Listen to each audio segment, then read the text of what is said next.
Thank you, guys. It's beautiful. Beautiful, beautiful. So let me formally introduce our beloved Denise Desimone. Reverend Denise Desimone is an ordained interfaith minister, a Reiki master, and is certified in many other healing modalities. She is a singer, songwriter, and sound healer. She's going to be sharing her workshop this afternoon on sound healing for those of you who are interested, and that begins at 12:30. Denise has created several CDs, all of which I own, by the way, and have given as gifts to many people. Make a Joyful Noise is one of her CDs. That's a CD for balancing and aligning your chakras, and also a CD that's called Pray Peace, which is a moving compilation of music and prayers that are part of a multimedia presentation for personal and global transformation that Denise performs all around the country. From a medical standpoint, Denise is a walking, talking, singing, and speaking miracle, having survived stage 4 throat and neck cancer.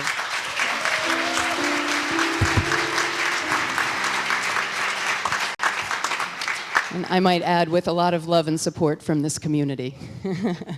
Her journey that led her to be an author of her new book, From Stage 4 to Center Stage, which is Denise singing, as we all know, at Fenway Park for the Jimmy Fund Day, singing the national anthem. So, and Denise's books, of course, are in the bookstore. You guys can meet with Denise and pick up 5 or 6 of these for your best families and friends after services. Got your back, sister.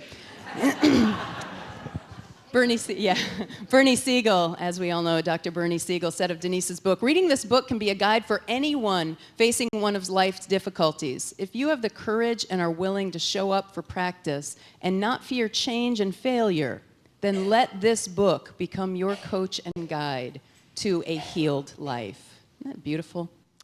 So Denise now travels all around the country, spreading her message of healing through self-love. So please join me in giving a warm Unity on the River welcome to our beloved Denise Desimone.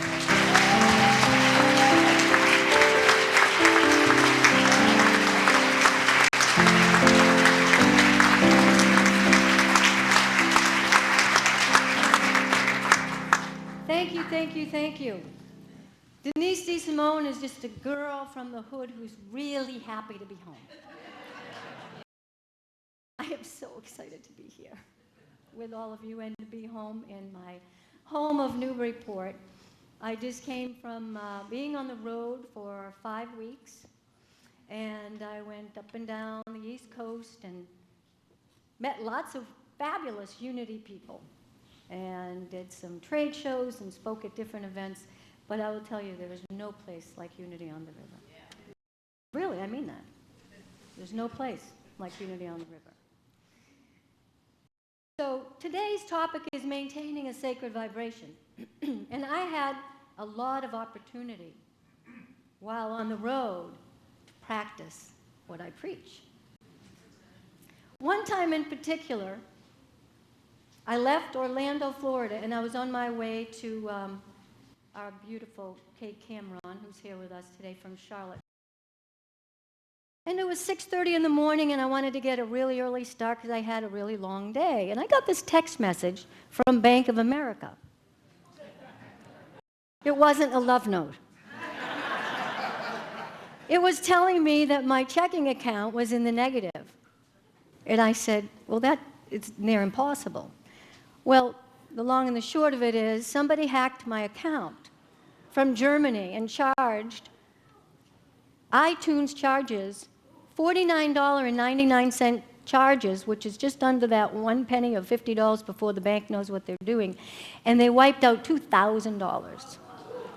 Now, you all know that the bank will guarantee you the money and they'll give it back to you, but in their time, not when you're on the road and you need it in your time. So it takes 2 weeks, but they do give it back to you, because that's the second time it happened to me in a month. Now, what was that lesson? Money's not my source. God's my source. But that day, after pitching a fit, and I had a long ride, and my sacred vibration went bam, right down into the gutter. And I thought, okay, this can't happen. No. So I got out of the car, and I'm pacing, and I'm walking, and I'm toning, and I'm sounding, because that's how I release. And I start praying out loud, because that's what I needed to do. I had a long day ahead of me. And I tell you this because stuff happens. Life happens. There's no two ways about it. People are going to get sick, either us or someone we love dearly. People are going to hack into our accounts. Somebody, somewhere, someday, somehow, in some way is going to do something that's going to feel like it hurt us. And that's okay. What matters is how are we perceiving what's happening? And it's not happening to us when we are really responsible. How do we perceive and how do we keep our fabulous sacred vibration intact to be that vibration? You know, I have been studying sound healing for the last almost 16 years. And it's a great way to bust through the blockages. I've been doing this since before I knew what I was doing when I was a child. And we don't have time for all those crazy stories. But suffice it to say that the basis of sound healing is about resonance. Everything. Physicists now know what ancients knew thousands and thousands of years ago, that everything is in a state of vibration. So when our bodies are resonating and they are in line with the vibration, you ever hear someone say, oh, someone's of sound health? Doctors used to say that all the time. That's what they're talking about. When we are resonating and our vibration is all lined up, we're in good health. And when we are in disharmony and something is off, it's kind of like the first violin in an orchestra not playing this right note. That's kind of horrible, isn't it? Well, it's the same thing that's going on with the vibration within us. And we call that what? Dis-ease. It's a distortion of our ease and grace. That's what happened to me, but it was the best. I say cancer was the best present I ever got. The presence of cancer is the best present I ever received. So what is vibration? What do we mean by vibration? Everybody know who Abraham Hicks is? For those of you who don't, it's channeled information. You can go to the internet and glean some great stories and information and guidance for your life. So Abraham Hicks says this about vibration. Vibration is the calling of our attention to the basis of our experience. Everything is vibrationally based, and at the core of our being, we are one with that perfect vibration of balance and harmony. Well, that's nice, right? That's good news. But what do we do to connect to that core? How do we get there? How do we maintain that sacred vibration where we are connecting to that perfect vibration? Especially when somebody from Germany takes all your money. After we tie ourselves up in a knot, how do we, it's not that we're not going to tie up in a knot. It's not that we're not going to get upset. It's how quickly can we come back to center, right, Jackie? That's what stuff Jackie teaches to all of us. Well, it takes pieces of what I call a spiritual combo platter. I must have driven by a Chinese food restaurant. And that just popped in. I don't know, it just popped in yesterday. Spiritual combo platter. I'm like, cool, I'll use that.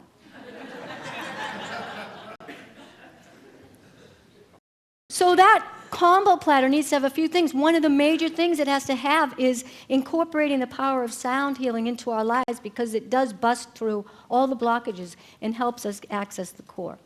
Also, paying attention to our emotions is critical. If we connect with our emotions, they are the most finely tuned of our senses, and they give us the feedback of the harmonics of what's going on up here. What are we thinking? And that just doesn't magically happen, does it? It takes being aware, and what else does it take? Discipline. It takes us to be disciplined, because most of the time, what's happening? The monkey mind is running the show. We'll get to that more in a minute. So suffice it to say that paying close attention to our emotions helps us figure out what we're thinking. So during this season, Brian mentioned it, sing la la la la la and celebrate spring. Everything's vibrating around us, isn't it? Life is just busting through and wanting to happen.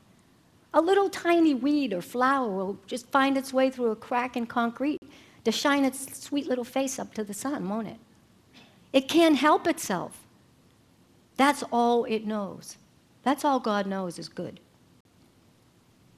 And we can learn so much by paying attention to the vibrations in nature around us. You know, I bought some tulips, and I put them on my kitchen table. And after a day or so, I sat down to have dinner with some friends, and the tulips were like stretching, like they couldn't get closer to the window. They were just all stretched out. So I turned them around and I said, oh, this will give them something to do tomorrow.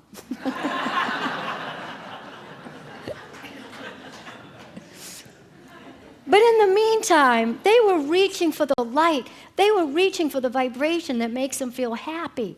They were reaching for all they know, because they don't have monkey minds. And that begged the question to me, am I reaching for the light in everything I do? Are you reaching for the light in everything you do? Are we reaching and stretching in the direction of what makes us happy and aligning our vibration to source? You know, I love the next thing that Abraham says, and this was evident in watching those tulips. Listen up. Hard work is not the path to well-being. Feeling good is the path to well-being. You don't create through action. You create through vibration. And then your vibration calls action from you. How cool is that? If we could stay present to that and know that, instead of how many times, for how long, for how many years have we thought, oh, you know, if I just work hard. No, it's how we hold ourselves. It's how we keep that vibration going. So how do we fine-tune our awareness and adjust our environment and create an environment that speaks to us vibrationally, mentally, emotionally, spiritually, and physically? And then the rockets of desire that we send out there on the ethers, you know, we hang on to those, be in the vibration, hold on to it for about 17 seconds.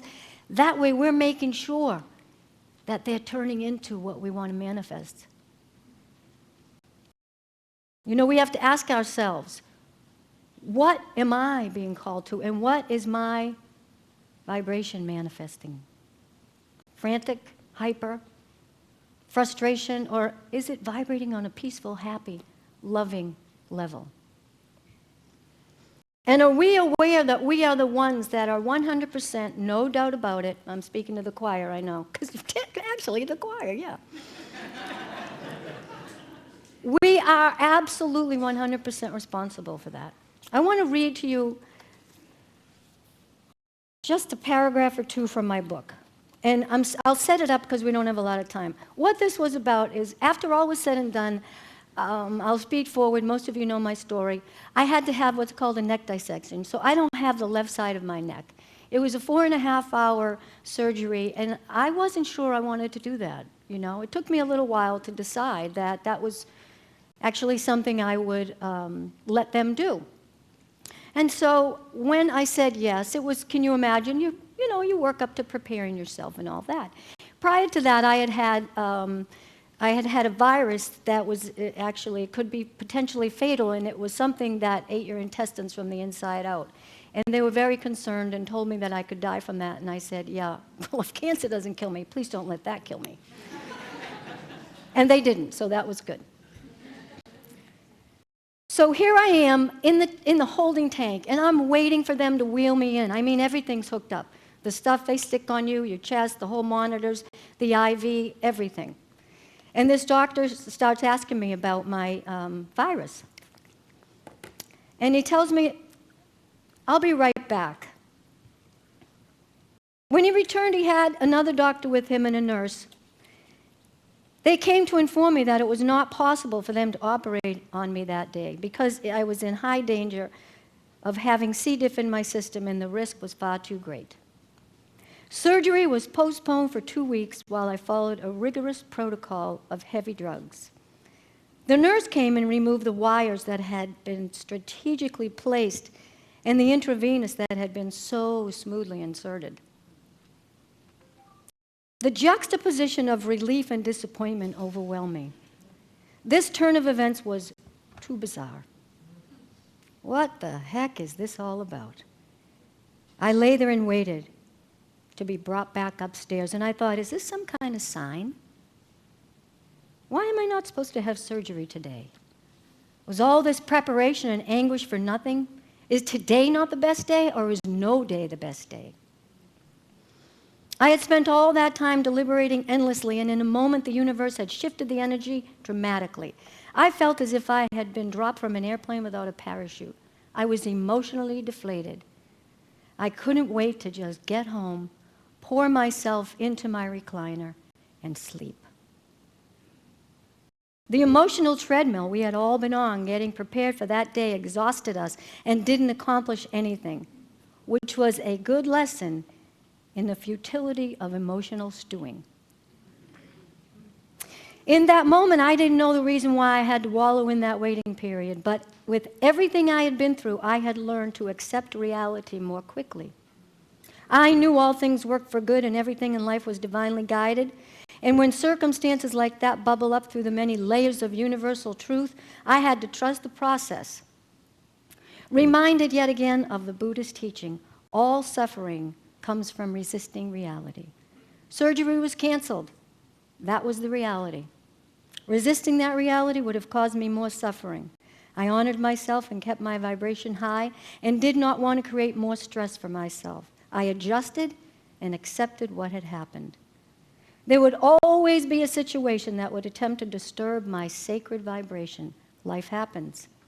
Living a spiritual life had its own unique rewards. It taught me to have patience when challenges appeared. I trusted there was a reason for the way this had all unfolded. And on the ride home, Delita and Kelly told me what had happened earlier in the day.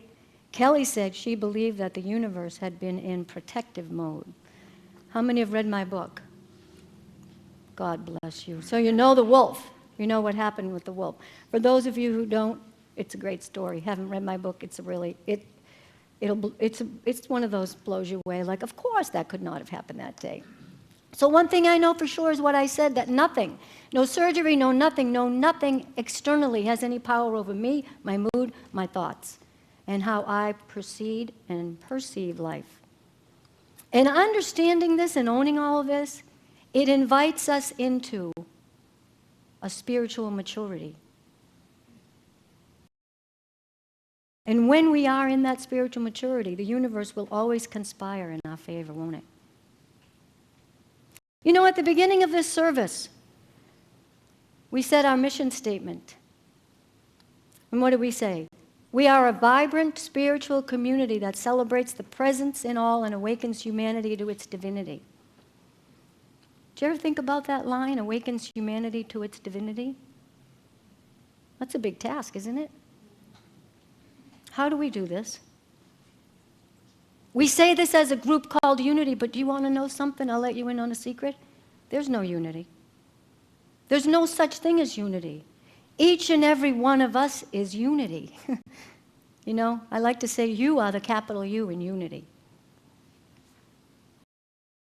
So we awaken humanity to its divinity by keeping our own vibration in check. And we can't awaken anybody to anything unless we are awake to our own divine vibration. We are the humanity in that statement. So how do we do this? How do we access to the core where all that juicy good stuff is? Well, a great way to do this is asking questions and pausing. That's a small word, and it's sweet, and it's my favorite word. Say pause with me. Pause. Isn't that, even the energy of that, isn't that a beautiful, precious word? But how often do we give ourselves the luxury of pausing?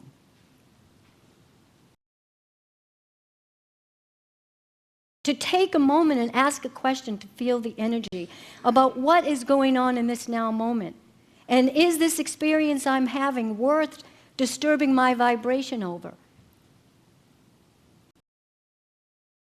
Probably not.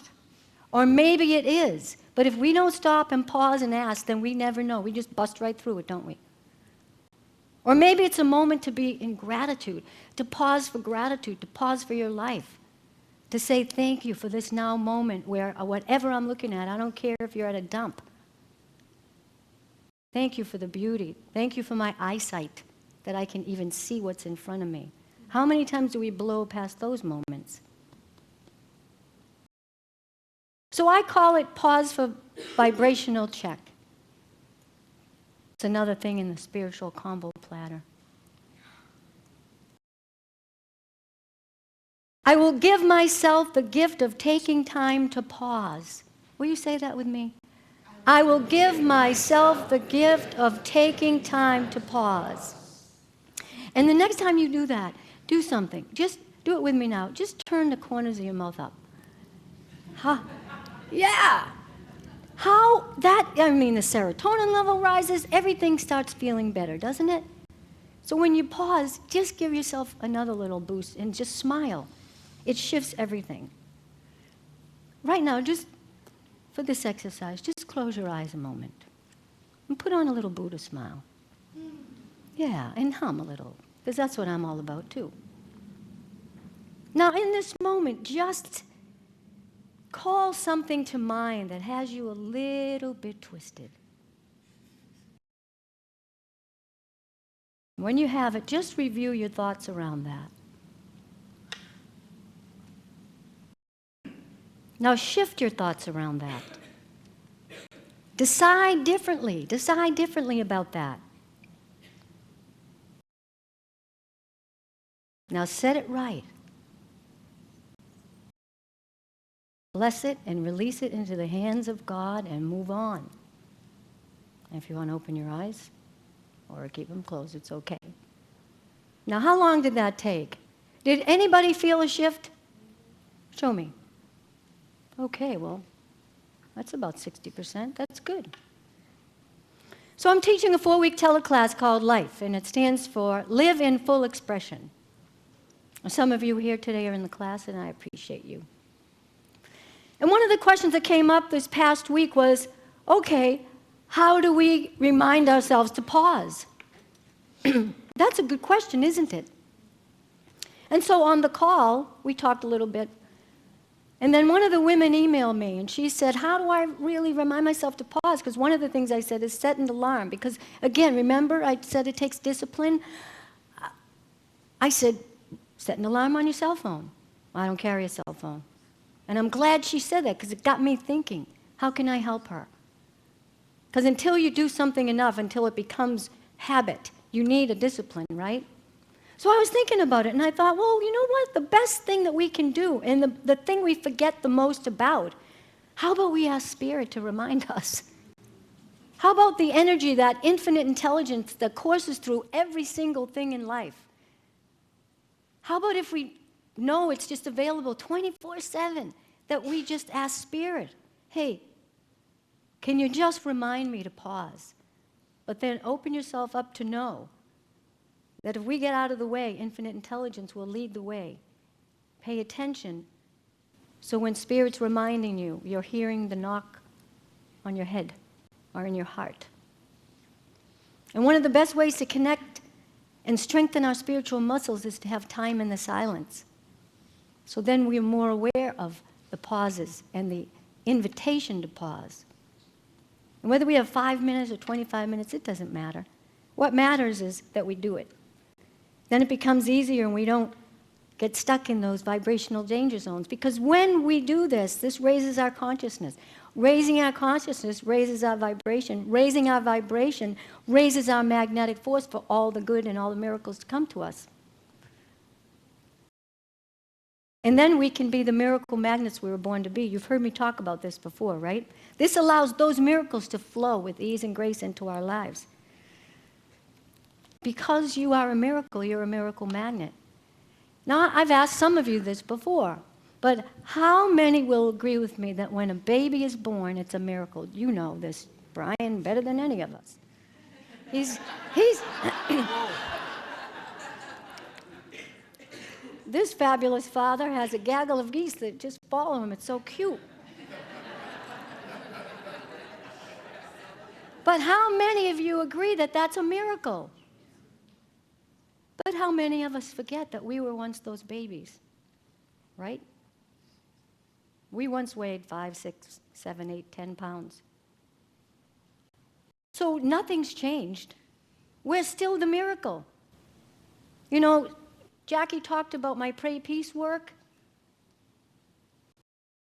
But I created that, excuse me, because peace isn't about nations coming to the table and figuring it out, or people understanding and you know, honoring each other's beliefs about their religious beliefs. No. Peace is letting those people have what they have and we have what we have. But peace is an inside job. Peace is a one person at a time energy. Peace is a vibration. And if we're the miracle that we were born to be and we vibrate at that, then we are the peace we want to see in the world. And this is when and how peace will be sustained on the planet. But there's one critical element to this. And I saved it for last. I didn't want to not ruin your day, but, you know, here's where the rub and the work comes in. This is the biggest piece of the spiritual combo platter. So with this, you might get an egg roll. I don't know.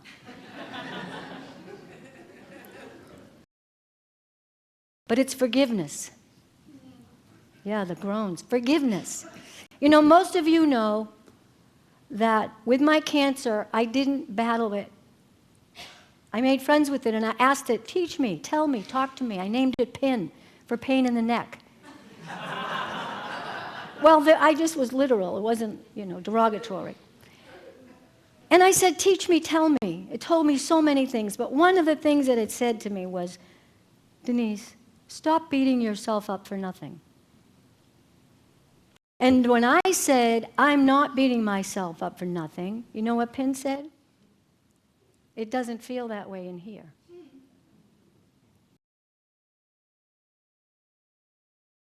PIN was right. I was beating myself up for nothing, and I had no idea how much damage I had done. So please don't have to go through what I went through, or anything close to it, to get this peace, okay? If you can leave with one thing today, if you take one thing with you that I have said and shared today, it would be to forgive yourself for anything and everything. Even if you don't think you need to forgive yourself, go forgive yourself. And while you're at it, forgive everybody else, because they were doing the best they could do, especially those parental units. You know, Spirit whispered something in my ear the other day, and what I heard was, forgiveness is the ticket to our emotional lottery. I like that. Forgiveness is the ticket to our emotional lottery. Because forgiveness is the vibration that breaks down the doorway to more self-love. And if you know me, you know at the core of my mission and my message is to talk about loving ourselves. Self-love, I don't care how much medicine you take. Self-love is the all-time greatest healer. And if we cannot love ourselves, we can't love another. And if we don't forgive ourselves, really forgive ourselves, and it takes work, and it takes discipline to really, in every moment, we never reach the acme of loving ourselves. It's a daily ritual, and it's a commitment to be ever so gentle in those moments. So it's time to bust through the blockages. It's time to get them out of our way. It's time to live in a high vibratory field, and it is time to live in peace. This is how we awaken humanity to its divinity. So in this season of renewal and resurrection and new life, and we're celebrating spring, let's maintain a sacred vibration. Let's maintain that vibration that gets to the source. And let's use the most powerful, potent tool that we have as our own human voice to help us bust through those blockages. Let's pause, let's forgive, and let's claim our birthright and vibrate as the miracles that we are. So the next time you feel your sacred self slipping away, just stop and just pause and just forgive, ask the questions, and approach this process with the gentleness and the awe of a child, and awe and wonder. Be curious about it. And enjoy the process, because you know why? That's why we're here. We're here to be in joy. Thank you so much. It's great to be home. I love you. God bless you.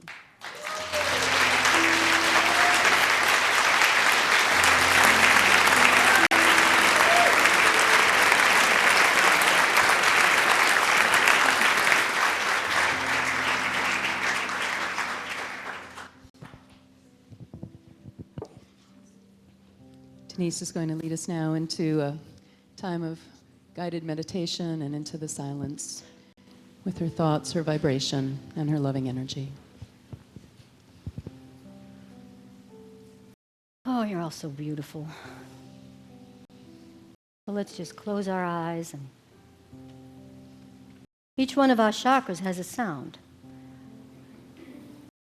And the sound of our solar plexus is O. This is where the brain that leads us to our dreams lives, not the one in our head.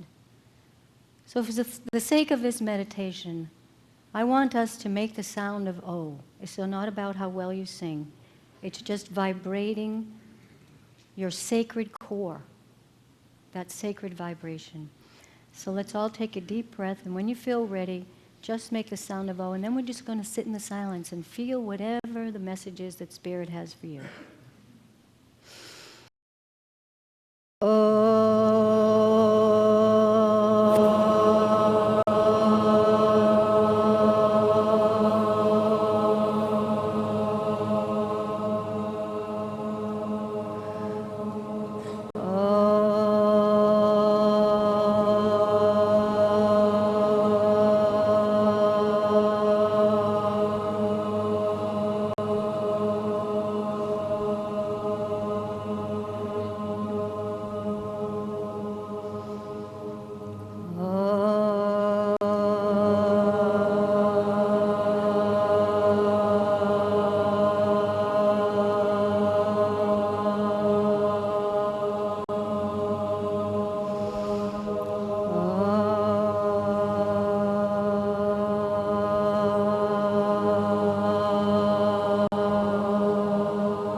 Now just rest in the silence.